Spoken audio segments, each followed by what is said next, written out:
บัดนี้มาข่าวเรื่องอเมริกาสบายดีท่านผมมาข่าวเรื่องอเมริกากับอิหร่านจะหาทางลงกันแบบใดจะยุติแบบใดเพราะอเมริกานี่ได้ทำลายพวกหัวหน้าของแก๊งพวกโจรพวกมุสลิมพวกนี้นะพวกหัวอุ่นแห้งนี่นะได้ฆ่าหัวหน้ามันไปแล้วเป็นร้อยแล้วพี่น้องบัดนี้ประเทศอิหร่านนี้อนาคตต่อหน้าไปแผนการของอเมริกาและพวกอดีตของพระเจ้าชีวิตเจ้าซานะลูกชายพระเจ้าซาได้เตรียมพร้อมหมายกว่าคือกันกับพวกเฮานี่เป็นพ้นทะเลนี่แหละ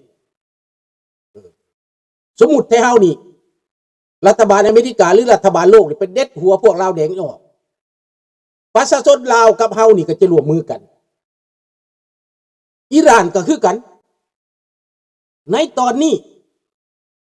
ประชาชนอิหร่านบ่พอใจกับรัฐบาลปัจจุบันนี้บ่พอใจกับรัฐบาลหัวอุ่นแห้งมุสลิมนี่นะที่เอาศาสนามาหัวอุ่นแห้งนี่นะเขาก็อยากคนล้มระบอบอันนี้อเมริกาตอบสนองแล้วไปตัดหัวมันให้แล้วถือว่าเวียกยากขนาดทำลายการนำมันแล้วต่อไปก็เป็นประชาชนอิหร่านจะแก้ไขฆาตกรรมตัวเองจะปลดปล่อยตัวเองเขาเตรียมแล้วข้าพเจ้าได้ข่าวมาบอกว่าพวกกลุ่มต่อต้านอิหร่านนี่นะเข้าไปอ้อมล้อมเมืองหลวงไว้เลยได้เขาทำลายทีละน้อยเขาให้รัฐบาลพวกนี้อ่อนแอลงขาดน้ำขาดเงินขาดคำขาดอาวุธทุกอย่างแล้วเขาจะคอยลอบสังหารหรือทำลายไปหรือยึดอำนาจเขาเตรียมจังสั้นแต่มันสิสำเร็จหรือบ่นะเป็นอีกเรื่องหนึ่งขึ้นอยู่กับโลกขึ้นอยู่กับมหาอำนาจสนับสนุนแต่ข้าพเจ้าว่าอเมริกาเขามีแผนเขาอยู่แล้วมันจะต้องไปแบบนี้ดังนั้นต้องแก่เวลาที่สุดต้องยันที่สุดตัดงบประมาณของอิหร่านลัดการสินค้าลัดการส่งอาวุธให้มันนี่เขาเห็นอันนี้คืออเมริกาเขาเป้าหมายเขาเนี่ยนะ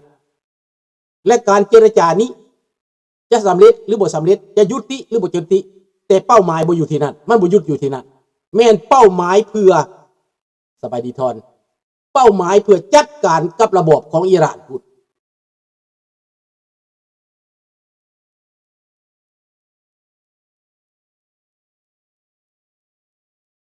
แม่แต่งงานแต่งดองลูกชายของปอดใหญ่ถ้ำกระบอกเข้าร่วมพิธีแต่งงานเลยกลับมาที่ทำเนียบแม่นแล้วเป็นเรื่องด่วนมันเป็นเรื่องด่วนต้องกลับมาก็ต้องกลับมาเนาะ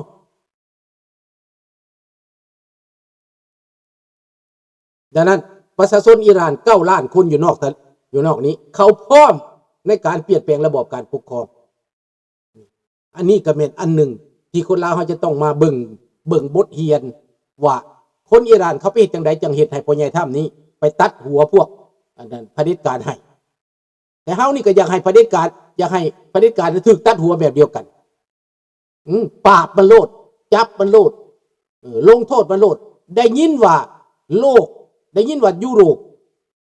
ลงโทษสปปลาวแซงชั่นใส่โทษเรื่องธนาคารว่าซั่นธนาคารการค้านี่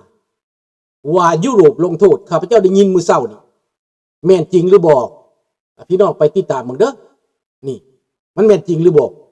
ว่ารัฐบาลยุโรปลงโทษธนาคารการค้าธนาคารออฟคอมเมอร์สนี่นะแบงก์ออฟคอมเมอร์ส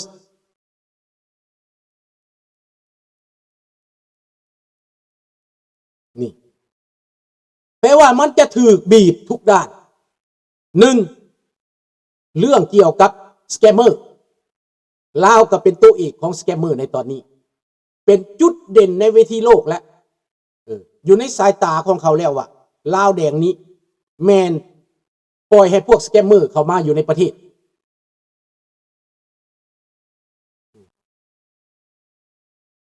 ดังนั้นพี่น้องในเมื่อเป็นแบบนี้ลาวแดงนี้จะต้องเจอปัญหา จะต้องเจอทุกสิ่งทุกอย่าง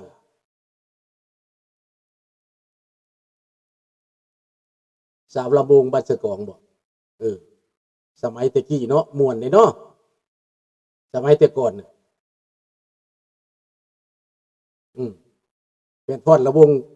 พุกขาขาวบ้านสะกองสมัยก่อนมีสาวละวงได้สมัยลุงน่ะสบายดีเกิด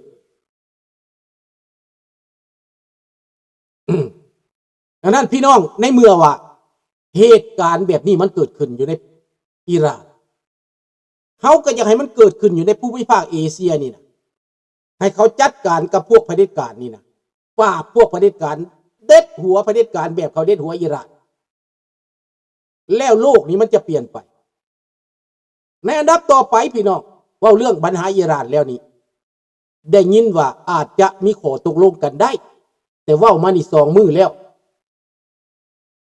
2 มื้อแล้ว3 มื้อแล้วว่ามานี่แต่ว่าจริงหรือบ่เป็นอีกเรื่องหนึ่ง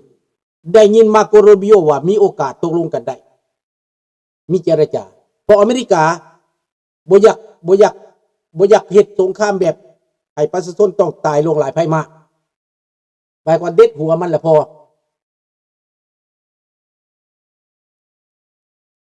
แล้วระบอบมันจะคอยอ่อนแอลงระบอบมันจะถูกประชาชนลบล้างลง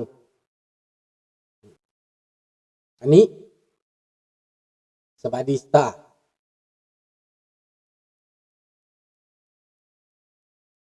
พ้นวันหยุดแล้ว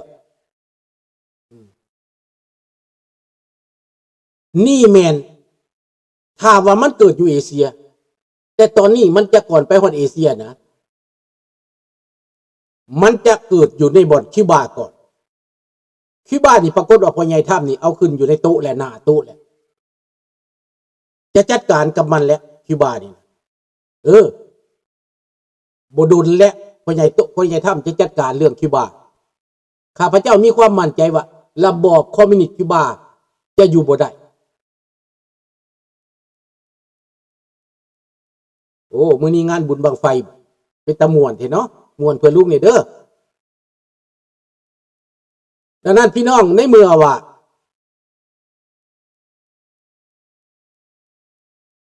โลกมันเป็นแบบนี้ในเมื่อว่าคิวบาก็จะย่ำแย่แล้วคอมมิวนิสต์ระบอบคอมมิวนิสต์ในโลกนี่นะมันจะมีอันเป็นไปมันจะสลายมันจะอยู่บ่ได้นั้นระบอบคอมลาวแดงระบอบคอมมิวนิสต์ลาวแดงมันสิเก่งปานใดให้มันประเสริฐชะตากรรมนี้มันสิเก่งปานใดพี่น้องอเมริกาว่าสั่นแก๊ส40 per gallon in Cuba โอ้น้ำมัน$40ต่อแกลลอนหนึ่งถือว่านักหนาสาหัส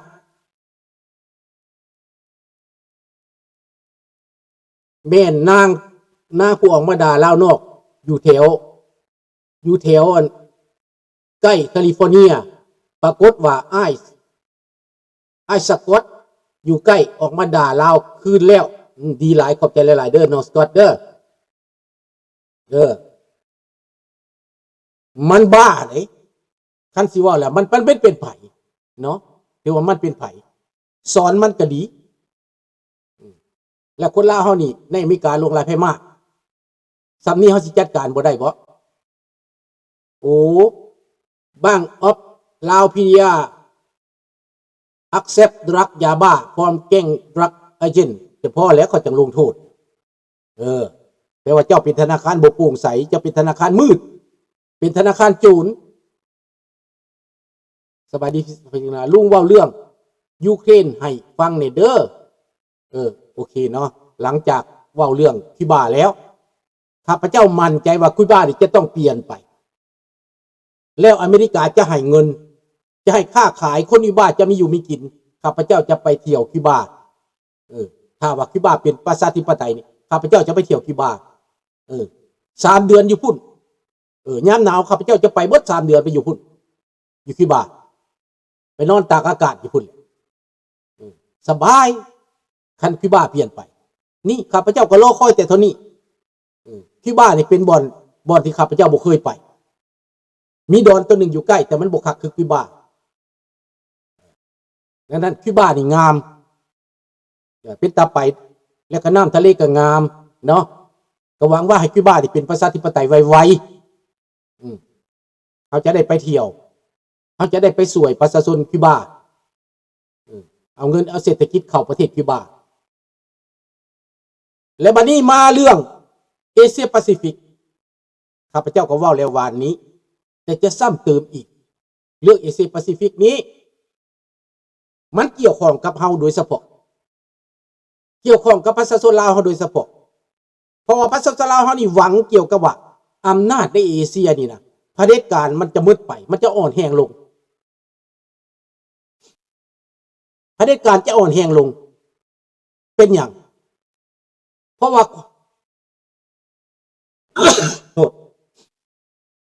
ความกดดันจากมหาอำนาจจากอเมริกาจากนานาชาติมันจะอ่อนแรงลงแล้วอเมริกาจะคืบคลานเข้ามาเอเชียแปซิฟิกนี้เขาจะเข้ามาถิ่นนี้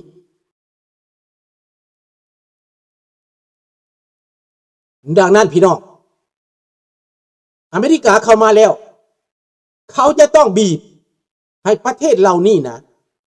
โปร่งใสขึ้นพัฒนาขึ้นและยุติธรรมขึ้นคนลาวเขาอยู่ในประเทศต้องการบ่ต้องการแน่นอนแต่เพียงแต่เขาปากบ่ได้คนลาวนอกประเทศนี่ต้องการบ่แน่นอนต้องการข้าพเจ้าอ่านใจได้ว่าทุกคนต้องการแต่ในตอนนี้มันถูกบังคับซื่อๆรัฐบาลนี่มันเป็นรัฐบาลโจรมันบังคับนี่อันนี้สำหรับลาวได้มีโอกาสเปลี่ยนไปเป็นอย่างข้าพเจ้ามั่นใจกับญี่ปุ่นจะต้องเข้ามาคุมในเขตเวียดนามลาวแถวนี้แหละเขมรญี่ปุ่นจะต้องเข้ามา